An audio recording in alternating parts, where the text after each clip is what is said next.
Okay, hello and welcome. I'm Apocalypse, the Geek Guru, and today I'm going to be talking about episode 3 of the Gilded Age. Face the Music is the name of the episode. Now, I can't say enough how much I love this show. There's just something about the political intrigue, the aristocracy, the relationships and stuff. I love it. I just love stuff like this. I don't know why, ever since Downton Abbey. But so the episode starts out obviously with the intro, which I think I said last episode. I love the intro. It just the way they, I know it's something real simple and silly, but like I just love the way they like segue stuff like images into one another. I think it was really well done. Uh, so the episode starts out with Marion telling Aunt Agnes about the what the Russells did and how Mr. Russell went around. Remember last episode, Mr. Russell went around and bought every stall at the charity market and was like, and told him to pack up and move to his house. And so Marion is basically just like, hey, the charity made more money than ever. And Agnes, she didn't like it. She didn't like how they did that. She was just like, oh, it was a silly thing to do. Which, no, it wasn't. It was just. Uh, oh, and Marion is basically telling her that the charity women, they're gonna run another charity, and Agnes is just like, what? Like she's just like, why would they do that? They really must be a glutton for punishment, like because apparently they were the laughing stock, which is great. They deserve it. Oh, some hoe shit. They, all they had to do was hold the bazaar into her house. That's all they had to do. Uh, so then we see Gladys. I almost called her Gloria. We see Gladys come out of the Russell house. Ada's sitting out a chair watching out the window. She's like, "Hey, look, Gladys is coming out." And I I just love Gladys. Her little her little dress is great. The weird thing is that she's with a governess. Now, for those of you that don't know, a governess is basically a nanny who teaches young women how to be, proper. And, it's all that, they're like that, all that book on the head stuff and walking with a book on your head, stuff like that. Governess basically teaches them like manners and how to be a proper lady, you know. But it's weird that she's with a governess because Agnes should be too old for a governess. Like she's not. I don't think they exactly say how old she is. I don't know if they've said yet, but she's got to be like 18 at least 18. Hopefully, but yeah. So it's weird that she is still with the governess, and that just goes to show how overprotective and like overbearing her mother is. Which like I don't know. It's strange. Like she. She really does care for her daughter and like want the best for her daughter, but it's just this and they have a lot of that. We'll get into like Peggy Stott's. I think it's Scott. I've been saying Stott with a T, with another T, but I think it's Scott with a C, like Scott, like Ridley Scott or whatever. So I think it's Scott. I need to put the closed caption on or something. But yeah, we get to see her dad in this episode. We'll get to that. But there's just sort of this theme of like overbearing parents in this show. Oh, and then it goes to the staff and the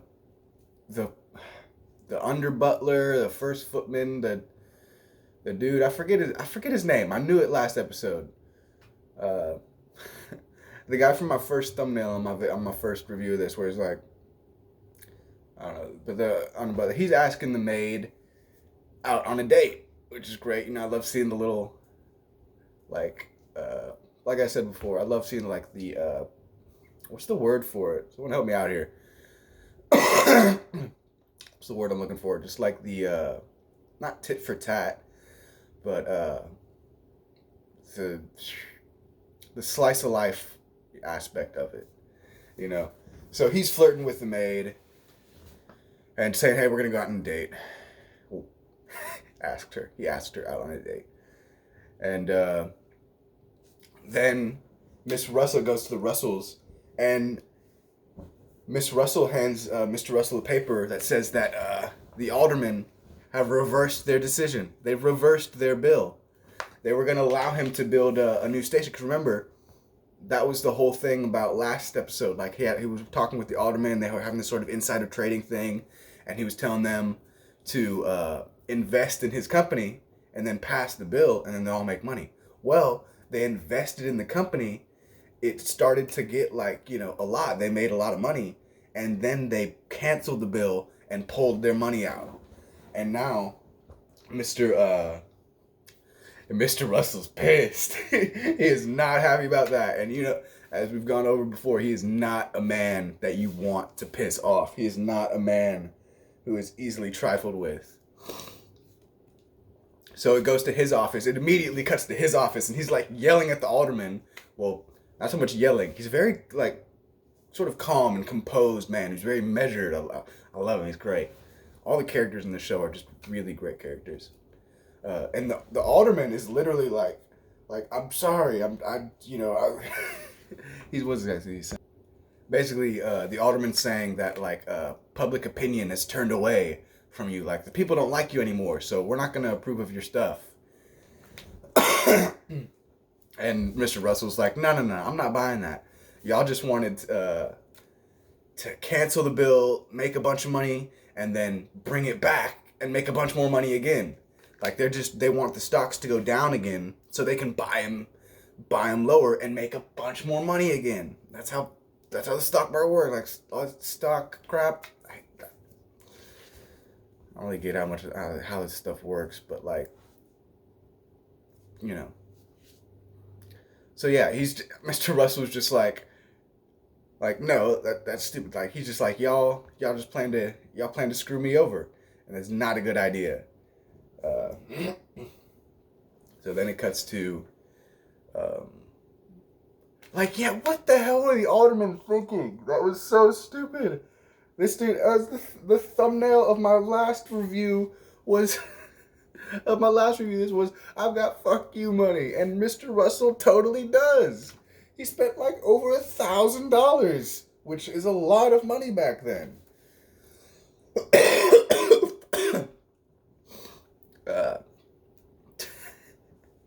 And they're just, they're just, like I said, they're just hoping that the stocks will go down, but he's got enough money to keep it going. He owns the bank. Oh man. So yeah, that was such a stupid idea. And you'll see that they have to face the music as the name of this episode shows, whatever. So then it cuts to,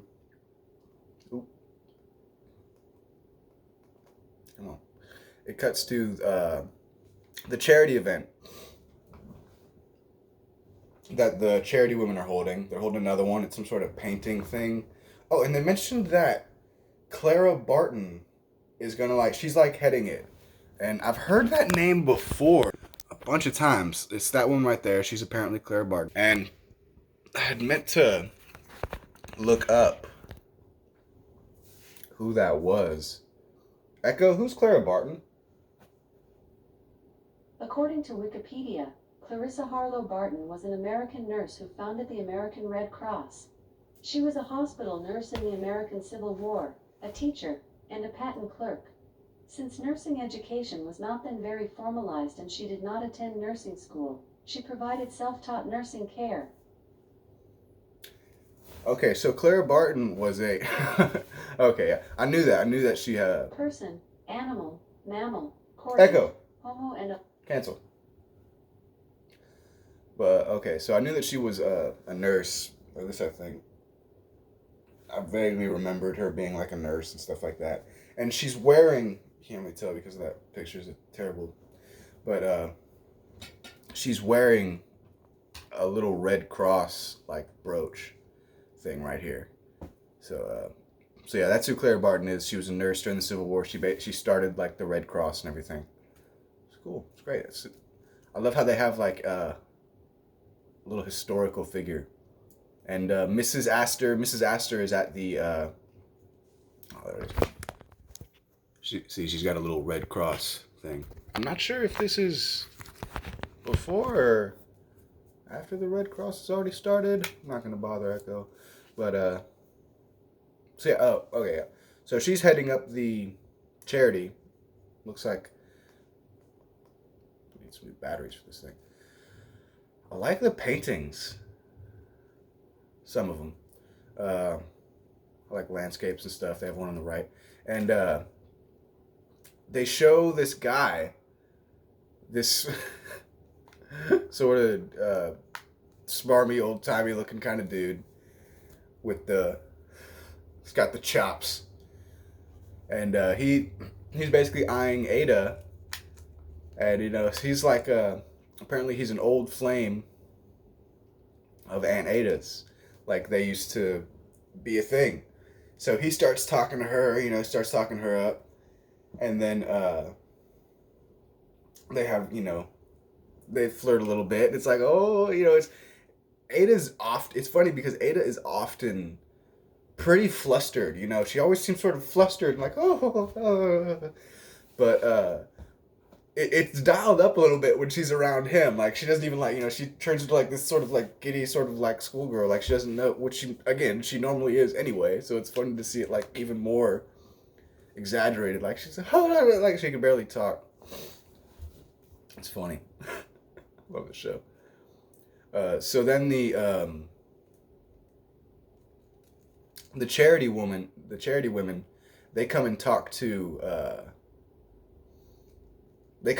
Marion and Ada. The smarmy guy, he walks away, and the charity woman, what is it? They're talking to Marion, and Marion's asking them like, "Hey, why don't you invite Miss Russell?" And basically, the charity women walk up to Marion, and they're like, "Hey, why don't?" They're like, "Have we persuaded you to the cause?" And Marion makes this smart, says something really smart, and she's like, "Hey, if it's money y'all want, why don't you ask Mrs. Russell?" And there's two charity women. There was the one who went to the party, who got kicked out, who was like, she's I guess the more reasonable one. Like, she wanted to hold the bazaar, or at least she was okay with holding the bazaar at the Russells. But then there's the other one. I guess she's like the less reasonable one. And she goes, the less reasonable one, she's like, don't say that name around. Like, don't say that name. She's still pissed about how things went. I say still, it was probably like a few days ago for them. But so they walk off, and then it cuts to the Russells, and Mr. Russell's basically telling her what's happening, how the aldermen, the aldermen's plan, like they plan to, as I said before, they plan to like steal his company, basically, like keep doing what they're doing and like keep saying they're gonna pass the law, buying shares and then selling them, waiting for the shares to go down, and then buying them again, and eventually they'll have like his whole company. They'll own his company by because they'll have more shares. They'll be the majority shareholders, and then they'll get to basically do whatever they want. So,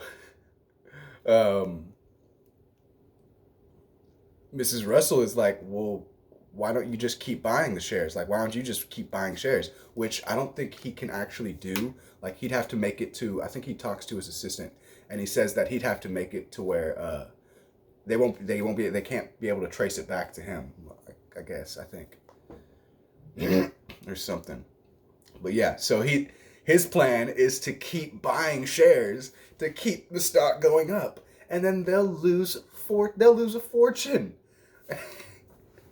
Like, they'll lose everything. So he walks out, and what does Gladys say here?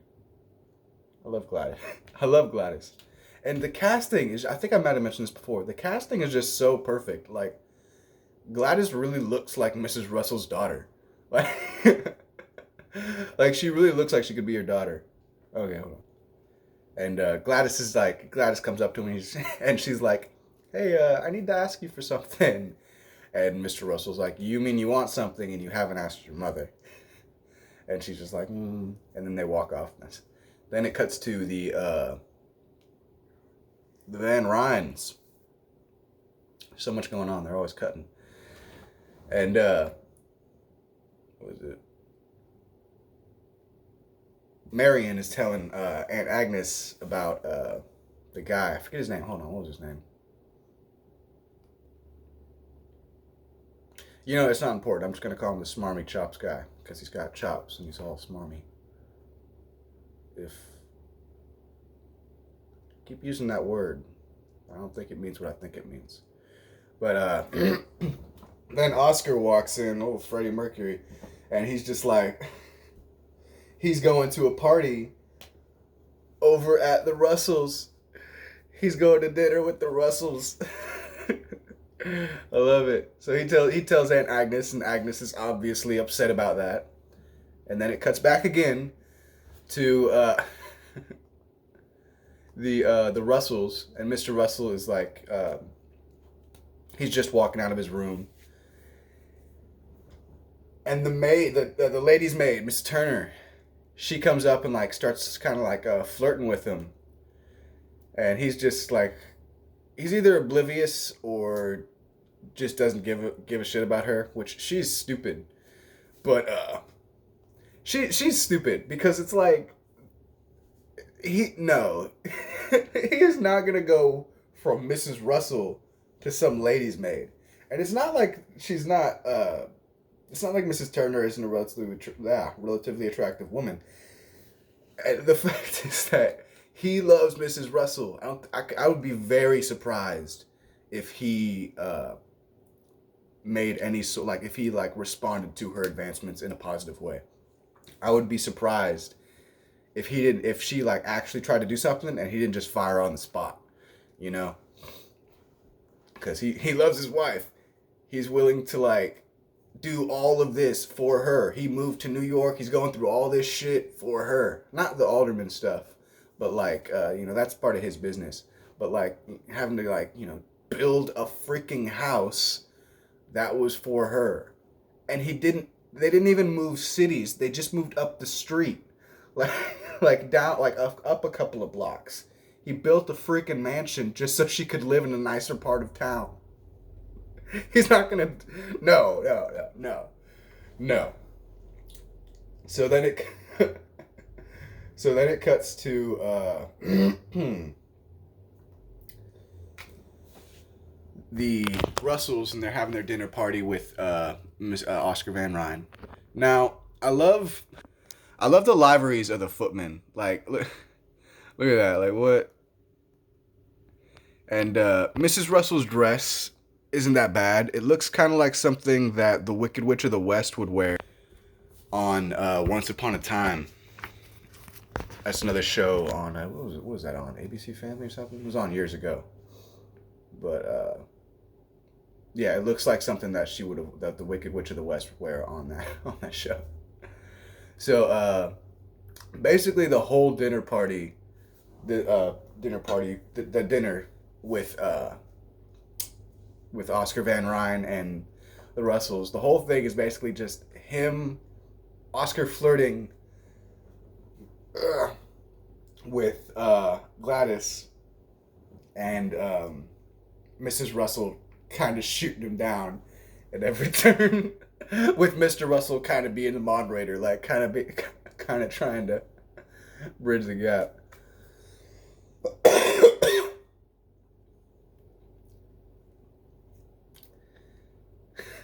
That's basically the whole dinner. Like, they're just sort of like flirting, trying to anyway, in 1880s high society New York. And then cuts to the Van Ryns, and Marion received a letter from the lawyer. That's right, because the lawyer's moving back in town. And I remember I said in the first episode, like, I thought I saw some sparks there. And I was right. And Agnes is basically telling her, like, you're not gonna marry, like, don't give that lawyer any ideas. He's just a lawyer. Like, you're not, uh, they don't even like the rich ass banker. Like they're not gonna go for the lawyer, cause like lawyers back then, like now, being a lawyer is like, you know, hey, I'm a lawyer. It's like, oh shit, really cool. But back then, being a lawyer, they were called solicitors. Like they were usually called solicitors, which just, oh my god, which just goes to show like maybe that's why we have all these no soliciting signs. Like they weren't lawyers back then, especially for like high society people. They weren't really like they were kind of looked down on. Even doctors too. Like, I was thinking Downton Abbey, like doctors and lawyers. Basically anybody who's had to work for their money is looked down on in high society. And that's basically the whole thing of this show is like new money, which is people who've had to work for their money, against old money, people who've been living off, I don't know, massive fortunes that they had for generations. So it's like Agnes is just shooting that down. She's just like, no, you're not going with the lawyer. And Marion, who's very much her own woman, she's not really having it. She already snuck out once, so obviously she's gonna go and see the lawyer. And I just had to show you this Mr. Russell. Like, look, this is come on.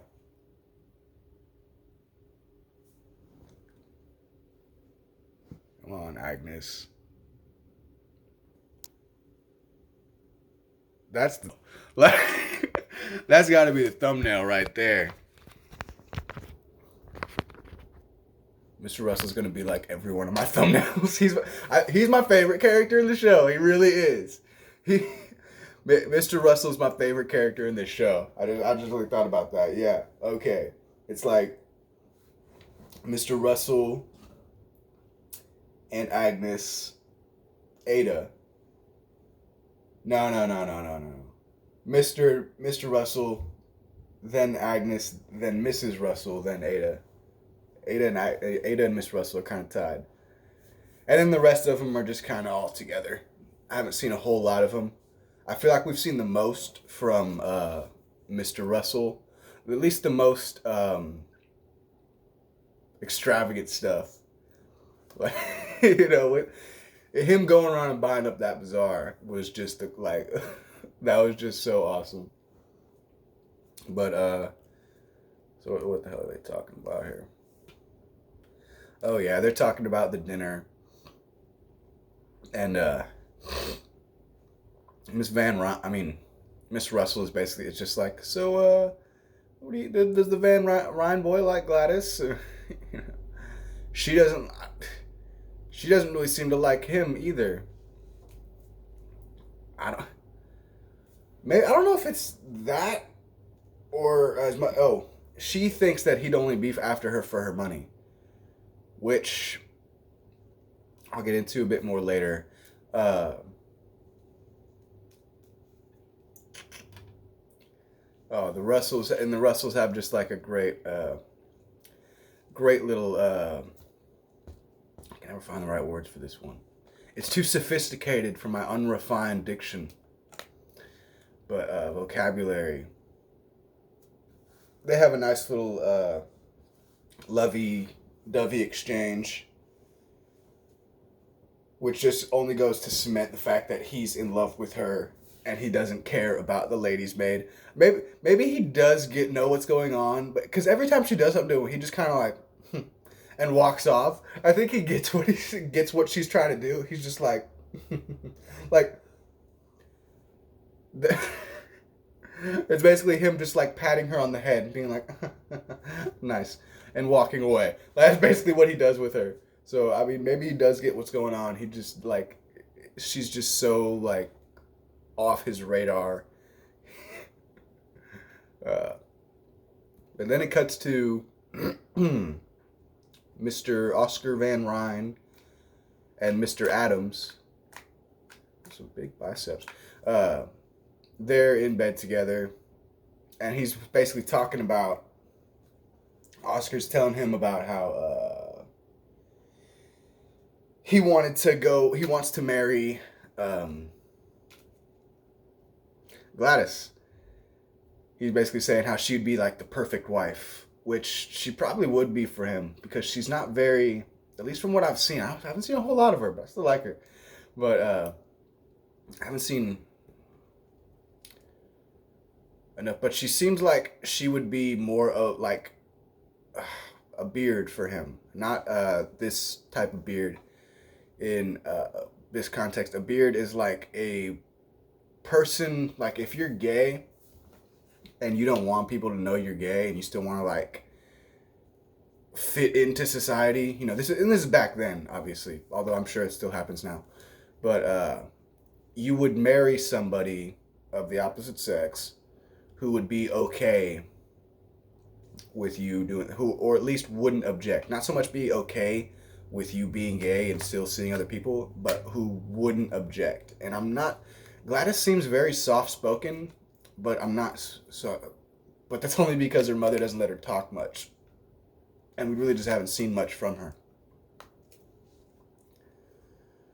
And I'm not sure if that's what Oscar wants, because he does seem to have a genuine interest in her.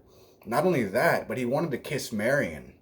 He was like, oh, should we kiss? We are cousins after all, when he first met her. He did seem a bit taken aback by her. So I think, I've said this before, I think he's bi. Which, again, I've said this before, I'm going to be really interested to see how he navigates this, because he apparently has a pretty heated relationship with Mr. Adams. And Mr. Adams does not like it when he talks about Gladys. So I don't think Mr. Adams is going to be okay with him seeing other people. He's not going to be okay with that. So I'm interested to see what he'll do, what'll come up with that. And again, Gladys, I'm not sure if she would be okay with that either. Again, I'm not going to have to see. But he does seem to have a genuine interest in her, but I'm not sure if it's because of, he thinks that she would be, maybe it's because she's rich. I don't know. So I'm interested to see what comes out of that. I gotta eat after this. So then Miss Stott, Scott, Staccati, Miss Staccati, Peggy, and Marion, they go to the lawyer's office, and the lawyer's basically telling Marion, he's basically telling her, like, that he likes her and stuff, and she's just like, oh, we're in different levels of society. And then he's like, well, what if we just bumped into each other at this place? Apparently they have the statue, not the statue, but the hand of the Statue of Liberty, like before they brought the whole thing over or whatever. They had the statue, like just like the torch holding statue. So I'll show it later when they go to it. But it's literally just like the torch hand of the Statue of Liberty, which I've always wanted to go to New York and like see the Statue of Liberty and stuff. Who hasn't? I mean, New York, it's the concrete jungle where dreams are made of. But and then it cuts to, so they have that idea, and Marion and Peggy are there because Peggy she's still dealing with the lawyer. I'm not exactly sure what all that's about yet. So then it cuts to the alderman. He goes into this guy's office. I don't know who this dude is that he's talking to. What's that alderman? He's that guy. He's talking to him, and the alderman's just like, his shares aren't going down. He's yelling at this guy. Like, we wanted to, I'm guessing that the whole idea to back out might have been that younger dude's. He looks like he's some sort of up and coming, guy, young rich dude.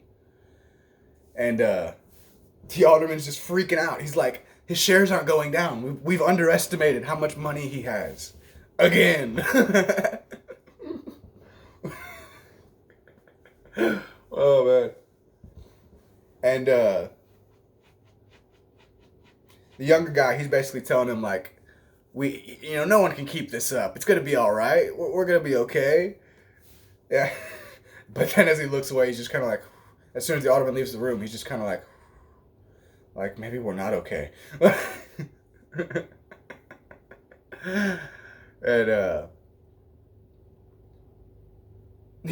the younger guy was asking the alderman, like, how much are you set to lose if this doesn't work out? And the alderman's just like, everything. I'm gonna lose everything if those stocks don't go back down, we're sunk.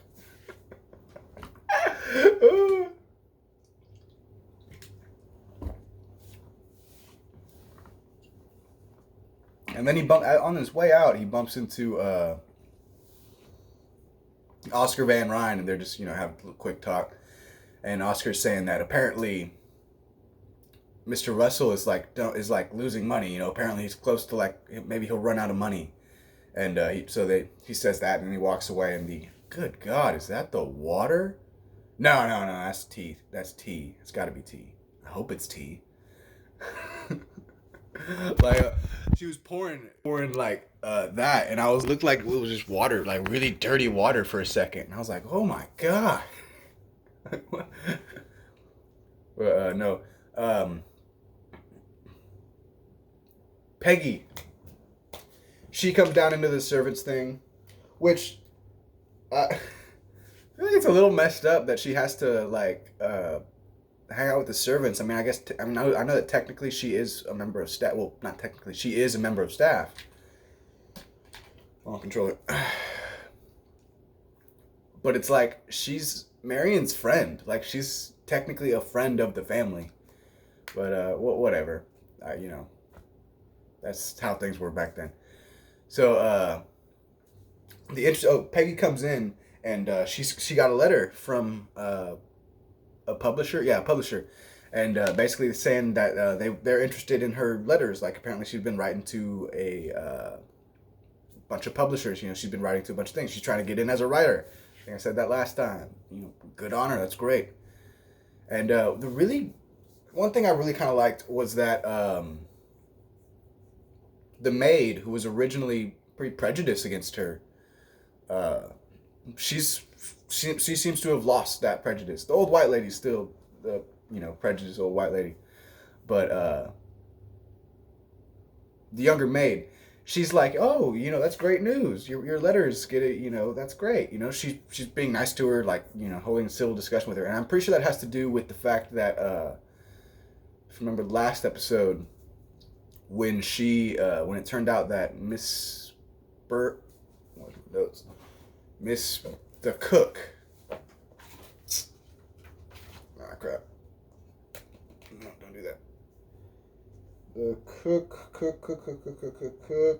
didn't get her name down. Typical. But yeah, she was, like, stealing stuff, and she chose to confide in Miss Peggy. I'm just gonna call her Peggy. That's what I decided to do last time. So I think the fact that the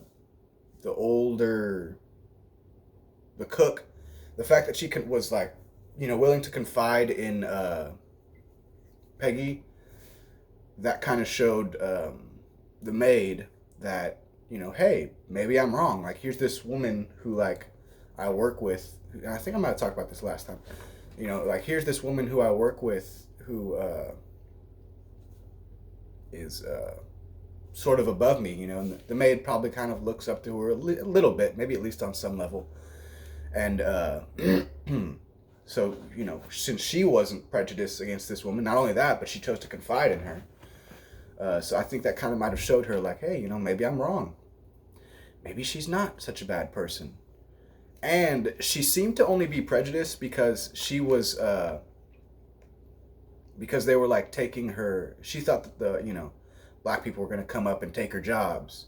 And it turns out that she's not after her job at all. She wants a better job. She wants to be a writer, So that might have something to do with it as well. The under butler. Oh, that was a cool little segue. I gotta show you that. They're sitting here talking to each other. He's saying that they're gonna go out on a date, and then it has this great little segue. Like, look at this. Any second now. Look at that. And now there you did.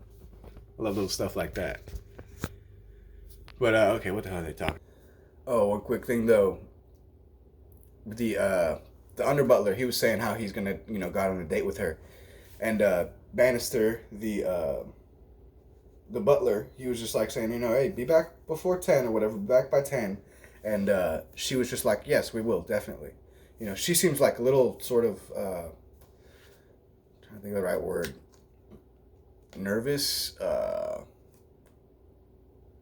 Like she just wants to go out on a. She might, just want to go out like as friends, or maybe just see where things are. It's 1880, she's not gonna she's not gonna go out and make out with them in the movies.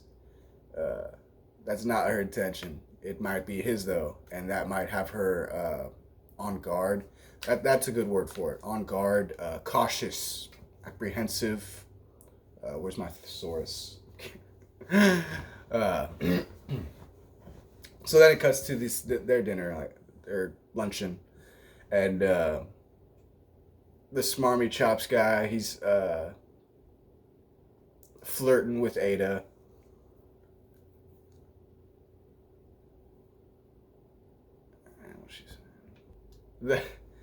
He's flirting with her, saying like, "Oh, I would like to come over," and Marion's just like helping him out, kind of. She's like, "Oh, yeah, Agnes wouldn't mind," and all the women are, all the women give each other this same look. They're just like, oh man, it's funny. Like they know what's up. And Ada's flustered as usual. Oh, and Mrs. Astor mentions how there. I don't really get it, but there are these people. There's an opera house, and this group of people are pissed that they didn't get their own box at their own box. Their own personal, private little stand, like in sports ball and stuff. They'll have like the boxes up top where like all the rich people are. Well, apparently a group of people were really pissed that they didn't get their own box at the opera house, and the charity woman, she asks like, "Oh, who are these malcontents?" And Mrs. Astor is like, "Oh, the usual people: J.P. Morgan, Rockefeller. Basically some of the richest people in New York." in New York at that time, and they're like, oh, they're upset, so they're saying that they're gonna build their own opera house. Marion's just like, what's the point of keeping these people out when they can just build an opera house that's bigger and grander than the one we have? Like, and everybody just kind of like looks at. And everybody literally like stops and like puts their wine down, which, what is it, noon? They got like 4 glasses of wine in front of them. I love this. But yeah, they all stop, and the society lady is just like, oh, seems we're gonna have to take you in hand. And Marion's like, but what? And Ada stops and she's like, that's enough. It's time to let other people talk. And and that's the end of that. So it cuts to Peggy. She's down there, and Bannister. Yeah. Bannister comes down, and he's like, hey, there's, someone to see you. And it turns out it's her father. We finally get to see her dad. And her dad looks kind of like this, he's sort of dapper for a black guy in 1880s. Oh.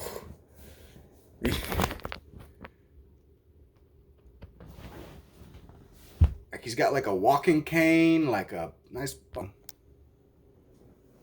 And these people, they're like, get out of our way. That's how shit was back then. Like, they had to get out of the way and let them pass. They couldn't just walk around. No. They couldn't walk around. God, heaven forbid. Oh. It's a nice little walking stick. The stick. The power of the stick. So, yeah, they're basically talking. He's saying how he's asking like how things are doing, and she mentions that she had a how was it? She got written back from a paper, and apparently it's literally like called the Christian Press or something. I'll listen to it again later or something. But apparently it's like a white newspaper, but she's just like, yeah, they're interested in my stuff. And they're sitting there talking down the street. He's basically just asking her how things are going, and she's she's saying that, like, she's got a job, and she's like, oh, but it's, she stays down in the servants' quarters.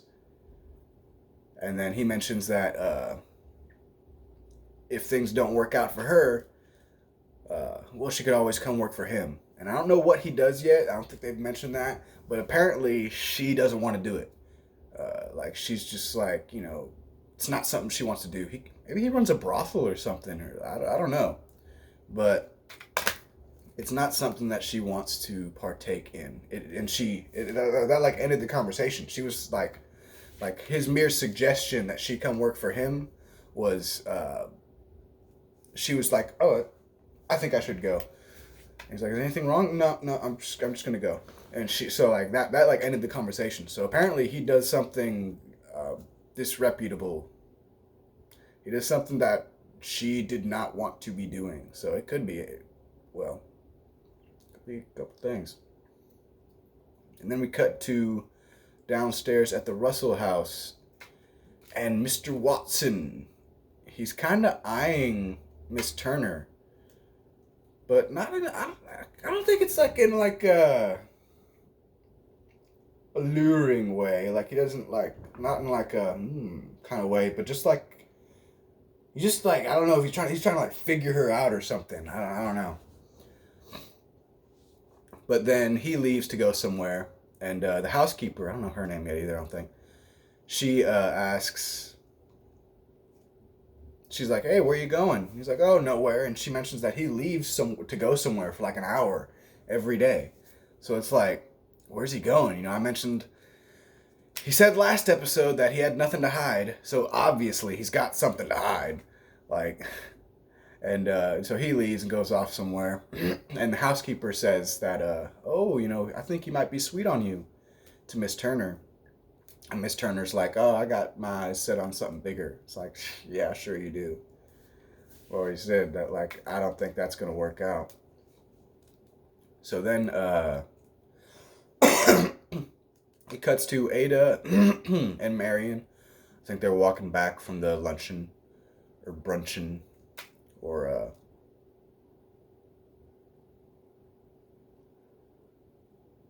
dinner. So then we finally get to get to hear about Mrs. Chamberlain. Is that her name? Yeah, Augustus Chamberlain. She was the one with that really stupid hat in the first episode. And then in the second episode, she had that, she went to the bazaar and bought some handkerchiefs or something. And she had that sort of like kind of Halloween-y dress. That was pretty nice. Better than anything Miss Russell was wearing. But, so we get to hear about Miss Chamberlain. And apparently, she's... the reason we get to hear why she's a pariah. And apparently, it's because she was... Her and her husband had relations before they were married. Ooh, for shame. And their son is not as old as he's supposed to be or something, or he's like not as young as he should be. So apparently they had a child out of wedlock. And they and that was enough back then. They had a bastard child. And before anyone says anything, I'm a bastard. Like, my parents weren't married when I was born. My dad actually left before I was born. So I don't want to hear anybody being like, oh, you said bastard. No, I am a bastard. But, so that's why she's a pariah. And then it cuts to the charity lady. And apparently the young dude who was talking to the alderman, he's the charity lady's wife. He's her wife. He's the charity lady's husband. And she's asking him, like, he's basically telling her, like, we're screwed. Like, you screwed us over. Like, like, we're gonna lose everything. And, what is it? And, he's just like, he's saying, like, oh, our plans always worked before. And she's like, why isn't it working now? And he goes, because Mr. Russell has more money than God. So I fucking love that line. And basically he's just like, we slighted him. Like, we pissed him off. We tried to appease him. Like, we tried to be nice to him. And that didn't work. Like, you slighted Miss Russell. All you had to do was, like, be kind to Miss Russell, and we wouldn't be in this situation. So she yells at him. She's like, do whatever you have to do. She's like, I don't care. Go to him and beg. Get on your hands and knees and beg. Which is funny. Like, okay. And then then it cuts to the Magic Lantern show. That's what they called the movies back then, because it wasn't like they had this, it was like a lantern that they would sort of put stuff in. Like, put little things in, like, let me see. It was like this thing, and they put like little, this is the, oh, come on. That's how they did movies back then.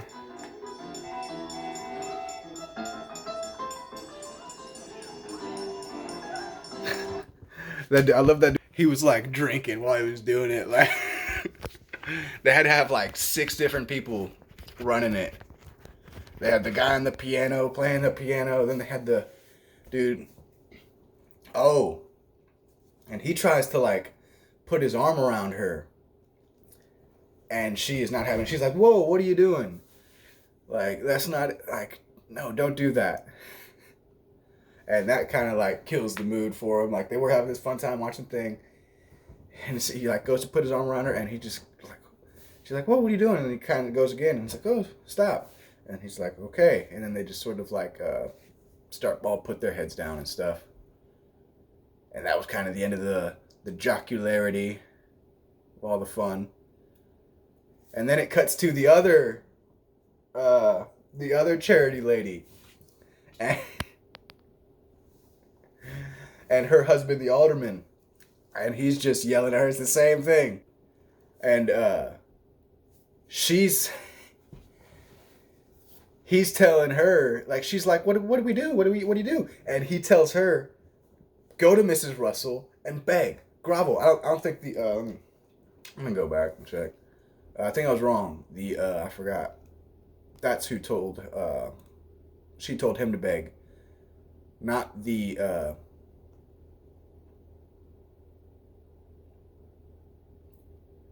not the wife. What did she say? Oh yeah, that's right. I was wrong. The other charity lady with the young husband, not the alderman charity lady, but the younger one, she was telling him, like, there's got to be something. And he's like, why didn't you just use her ballroom? I love how that's literally what it's come down to. Like, their lives are ruined because they didn't use her ballroom for their freaking charity. That's it. That's all it comes down to. How freaking petty can you be?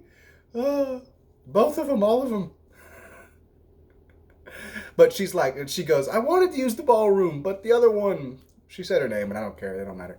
She's like, I wanted to use their ballroom, but the other one wouldn't let me, And she's just like, you gotta do something.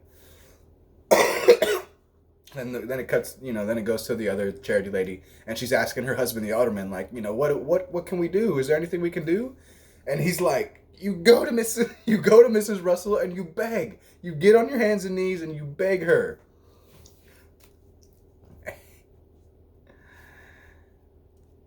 And she's just like, the scene ends with her just being like, it's like, yeah, you screwed everyone over because you were snobby. And then cuts to them leaving the movies or the magic picture show. And he's basically saying, okay, then it cuts to them leaving the movies, and she's just like, all right, we gotta, he's like, do you want to go get some ice cream or something? And she's like, oh, you heard Mr. Bannister, we have to be back at before 10. And, what is it?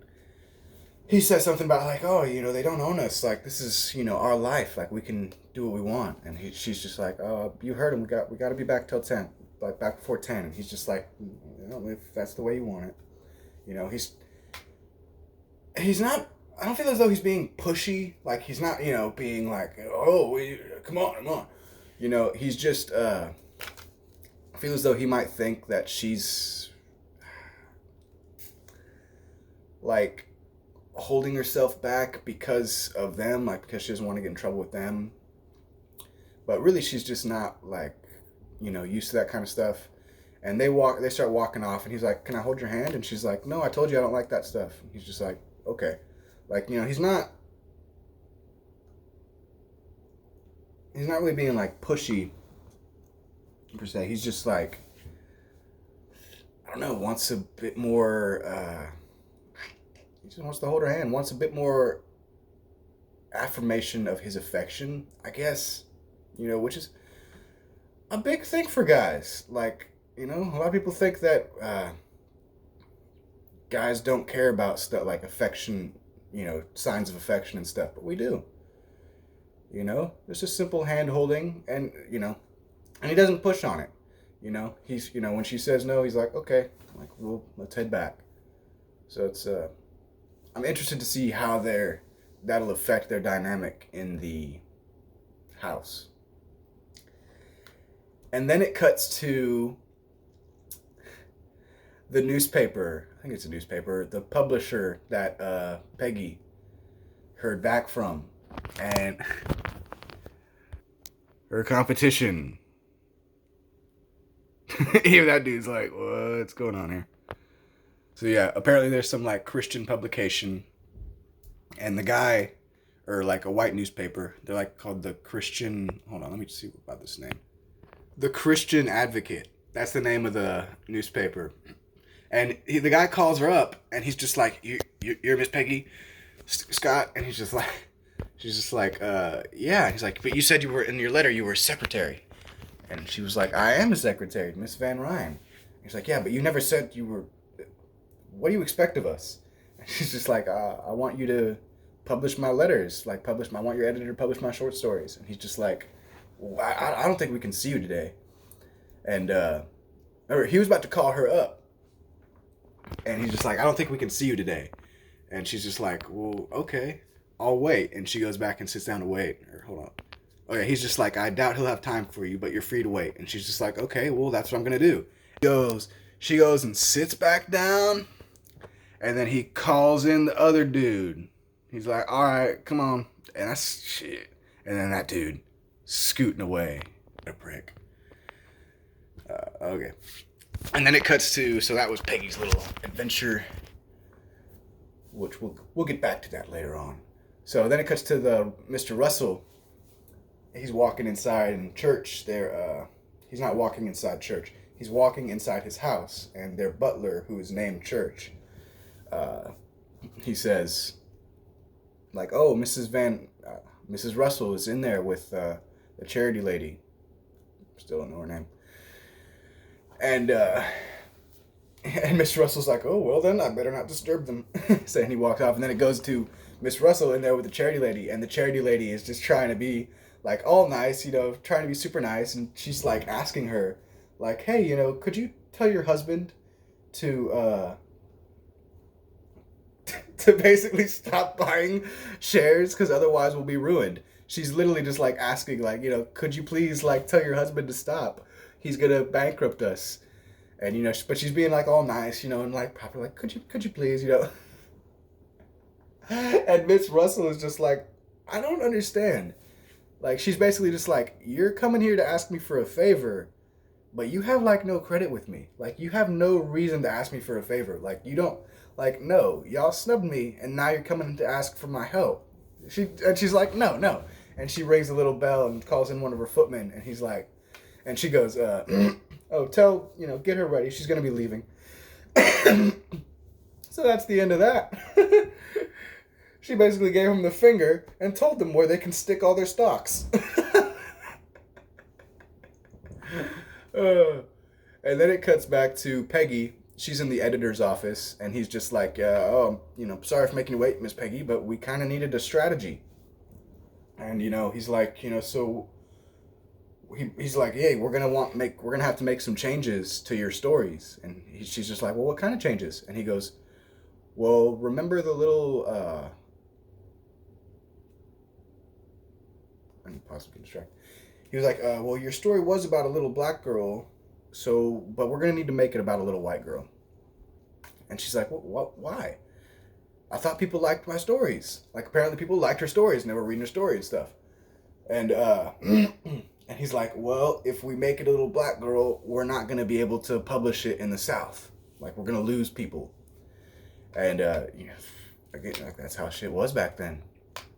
Which, starting to get like that again. Except, like, for me, not allowed to apply to a Marvel editor job.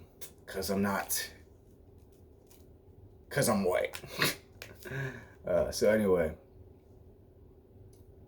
He's basically saying, yeah, if you want to publish these, we're gonna have to make some changes, and you're not gonna be able to take credit for it. Like, we're gonna have to say it was somebody else. Like, we'll still pay you, but you're not gonna be able to take credit for it. You can't say that you wrote these. And she turns him down. She says, no, I'm not gonna do that. Which, good on her for holding to her principles. That was a tough decision to make, because that was the only person that responded to her letters. Like, that was the only, like, opportunity that she really had. And she was like, you know what? No, I'm not going to take this. I'm not going to lessen myself, I guess, by taking this. So good on her. And, okay, then it goes to, and she doesn't tell him no. It cuts to her and Marion. They're walking to the statue. There it is. Lady Liberty's torch. Fuego. So, they're meeting the lawyer, and the lawyer, him and Marion, they walk off, and he basically tells her that he loves her, and that no one, he's willing to deal with all the bullshit, he's willing to go through it, but he loves her more than anybody else, and she's just like, it's gonna be difficult, it's gonna be hard, she just sort of. He's just like, send me a message when you want to see me. And then she's literally just like, and he walks off. So she's now got like not forbidden love, but like kinda, because Aunt Agnes isn't gonna go for it. So yeah, he's literally just like, I love you, and I want to spend the rest of my life with you. So yeah, she's already got a proposal in the bag. He literally like proposes to her. He's like, I want to spend the rest of my life with you. Marry me, and I'm gonna keep asking you every day until you say no, or until you say no. And so he walks off, and then Peggy comes up, and she's like, what'd you say? And she's just like, I didn't say anything. She's like, but you didn't tell him no. So that's gonna be interesting to see what comes of that. And then it cuts to the Van Ryns. And we got Smarmy Chop Guy. He's finally calling over. That's what they used to call, like, coming over. He said, may I call on you at, 6 or whatever. And that would be how they'd say, like, hey, can I come over? Can I call on you? Because they didn't have phones yet. Yeah, I'm pretty sure they did not have phones yet. But, or if they did, they were few and far between. So yeah, they would say, I'm going to call at this time. And that'd be how they say, I'm going to come over. So he's sitting there with Agnes and Ada. And Agnes he's, like, wow, look at this house. This is so great. And Agnes tells Ada, like, hey, go tell the person that we need tea. And sends her off. And Agnes sits down and talks with the smarmy chop guy, and she basically tells him like, "Hey, I know you don't have any. Let's need batteries for these things. Oh crap." She basically tells him like, "Hey, I know you don't have any money, and I'm just gonna let you know that if you marry Ada, she's on her own. Like, I'm not gonna look after her. Like, her and her husband, they're gonna be on their own. They're not gonna live here. They're gonna live wherever they live, and that's it. Like, she basically tells him like, hey, I'm not gonna look after you and my sister. If you marry my sister, you're going to look after my sister." Which I love how, Agnes is always very sort of like cold and stuff, but she's not a bad person, She's just sort of like cold and strict and like in her own sort of rules, you know. But she's still a good person. So I like how she did. I like how she did that. How she told him like, because otherwise Ada would have been stuck in a relationship with somebody that didn't love her. He was just after her for the money. And Agnes says the reason you told. The reason that my father turned you down years ago, because apparently he wanted to marry her years ago, but her father said no, because apparently he was overheard one night in a tavern saying that he was about to be engaged to a new meal ticket. So and Agnes knew about that too, and she says that she was like, so that's all he cared about Ada for, was just a meal ticket. So Agnes told him he can go, and he tells Ada walks back in, and he's just like, "Oh, I've got to leave, I've got to go," and she's like, "Oh, what?" So her and Agnes sit down and have tea or whatever, and then it cuts to Mr. Russell's office, and all the aldermen are there, asking him, like pleading with him, like, please, like, hey, just don't do this, like, don't screw us over. And the young guy, he asks him, like, won't you do the decent thing? Like, won't you stop this? And Mr. Russell, he's just like, oh, and is that what y'all did to me? Stands up out of his desk. And he's just like, y'all tried to take my company. Y'all snubbed my wife. That's what it's really about. Like, not just the fact that they tried to make a fool of him. They snubbed his wife. Like, he had to sit there and watch his wife cry in bed. No good husband is going to let that slide. Like, no. So the alderman gets up, and he literally gets on his knees and begs him, quiet everybody. Hush now, got mind out of the gutters. He begs him. He freaking begs him, crying, saying, please. Look at this dude. Yeah, but Mr. Russell, he ain't hearing it. It's like I said, he walks up to him and he's like, I'm not gonna say I have no pity, but you didn't just try to make a fool out of me. You and Mrs. Morris, that's her name, Miss Morris. You snubbed my wife. What kind of man would I be if I let that go? So nope. And he says, it's time to face the music.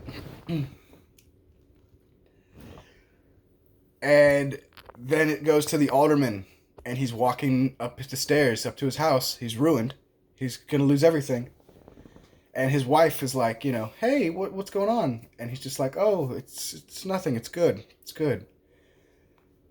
Like, I love you. He puts his hand on her cheek and stuff.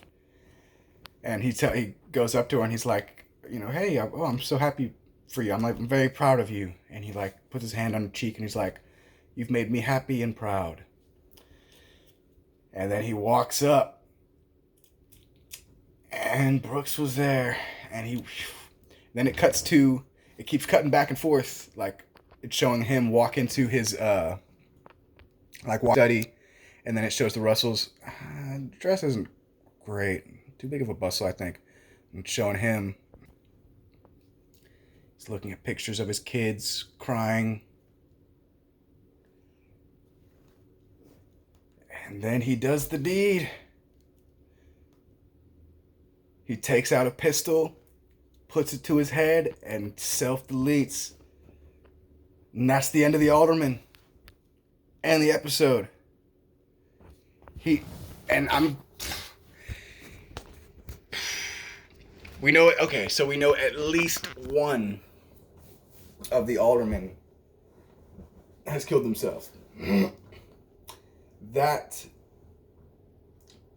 So here's the thing. I'm not sure if they redid the bill. So I don't know how he's gonna get his thing made, his station made.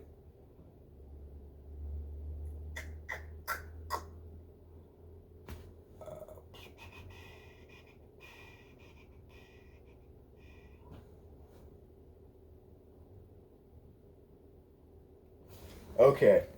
So yeah, so that's how that ends. The alderman straight, boom. So I'm really curious to see where this is gonna go now, because he has put his foot down and he has showed these, like, the politicians and stuff, he is not screwing around. Like, he just made some dude self-delete. So I'm curious to see how things are gonna go. We've got a lot of setup. This episode. You had Marion with her marriage proposal. That's gonna be. Oh, come on. Damn, yeah, I need some new batteries for this.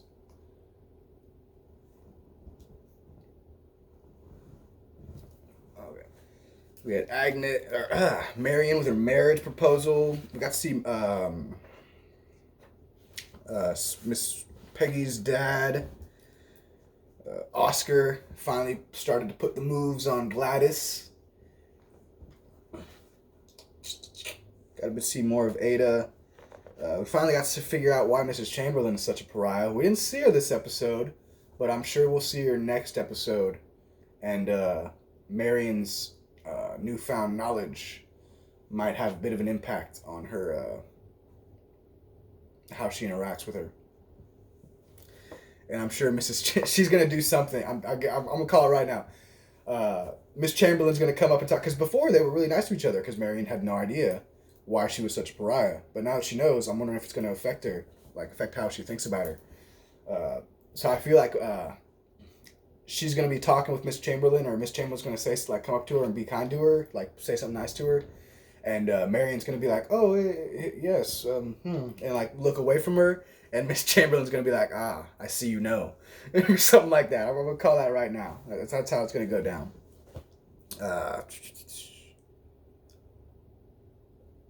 Yeah, there wasn't a whole ton. We got Ada. Not Ada. Peggy. We got to see her. Not even sort of get some replies, and we got to see how difficult it was for a black woman to try and be a writer. She not only had to change the main character of the story, but she wasn't allowed to get taken credit for it, which again is actually happening to people nowadays. That is really happening to people nowadays. The thing is, though, it's happening to white people nowadays. I've heard of people, I know of people who've had scripts and stuff, and the producer or whatever, the publisher or whatever, was this is a great script, but I can't write it, I can't put it out there because you're a white guy. That is literally happening to people nowadays. And then you have the whole Vita Ayala thing, where she was basically she told all cis white dudes not to apply. She literally said, hey, if you're straight and white, don't apply. I only want black and brown people who are queer, femme, and stuff like that. Literally what she said. So it's interesting to see how people have just become what they've hated, what they've fought against, or at least what they've said they fought against. It's interesting to see how things were back then and how relevant it is nowadays. Because this is like over 100 years ago. And a lot of the stuff that's going on in there nowadays, like insider trading, discrimination, all this sort of stuff, it's happening now. So it's really interesting to see this sort of slice of life. And a bit disappointing to see how, as far as we've come technologically, societally, socially, we're still kind of the same. Or at the very least, shit's been flipped. The teeter-totter's been, teetered and tottered. Well, yeah. That's really all we had. Not all we had really this episode. Not a whole lot to go on. We didn't see much from the butler. We only saw Church see the. Did I mention that? That when Miss Turner was flirting with Mr. Russell, Church saw them. Their butler, Church, he saw him. So more and more people, they're figuring it out that she's, after him. So I'm super excited for the next episode. See where a lot of this stuff comes up. See where a lot of it starts to come to a head. I'm interested to see how the lawyer, what's gonna happen with him next. Oscar, he's got stuff to work out. He's working stuff out. So yeah, I love the show. All right, so I think that's really it. All I got to cover. I don't think that's really it. You got the aldermen, another big stick move by Mr. Russell. Oof. Really interested to see how that's all going to work out for him. But okay, so yeah, if you liked this video, please leave a like. Hit the like button. Subscribe, share. If you didn't like this video, tell me why. If I didn't know something in the video, if I'm like, what was that? Tell me. Like I had someone in my last video, they explained what an alderman was. I forget, but but I had someone comment, tell me what an alderman was. So if I don't know anything, let me know. So yeah, that's it. Thank you for watching. I've been Apocalypse the Geek Guru.